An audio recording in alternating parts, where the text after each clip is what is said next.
You're listening to John Fane on 774 ABC Melbourne and on digital. What happened with you and Peter?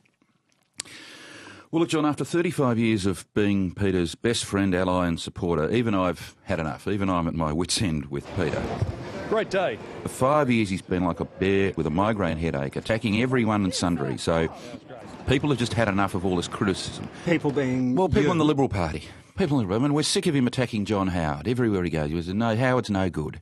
You know, he refuses to appear anywhere with John Howard. Now, Howard was a great Prime Minister, right? He was a great... We could never get the numbers against John Howard because Howard was too good, too popular, too great. You know, he doesn't like Hewson, he doesn't like Turnbull. He's never been all that friendly with my former father-in-law, the great Andrew Peacock. He doesn't like John Howard. He doesn't like Alexander Downer.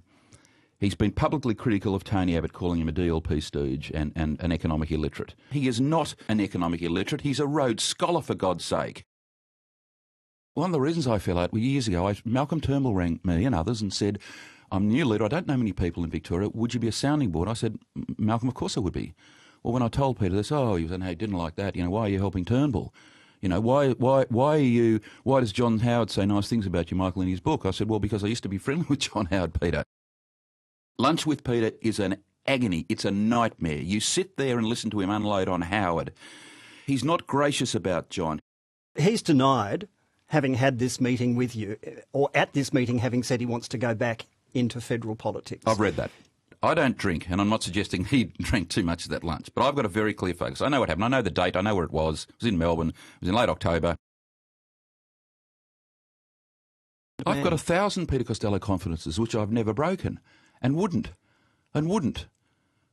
But on this occasion, I'm at my wit's end with him, John. Me. This is the Kroger of the Kroger-Costello faction. When I'm at my wit's end with him, that should tell you something. No, I don't want to have lunch with Peter anymore. I don't want to deal with him anymore. I've been apologising for him and defending him for 35 years, and it's time for him to bury the hatchet with all these people.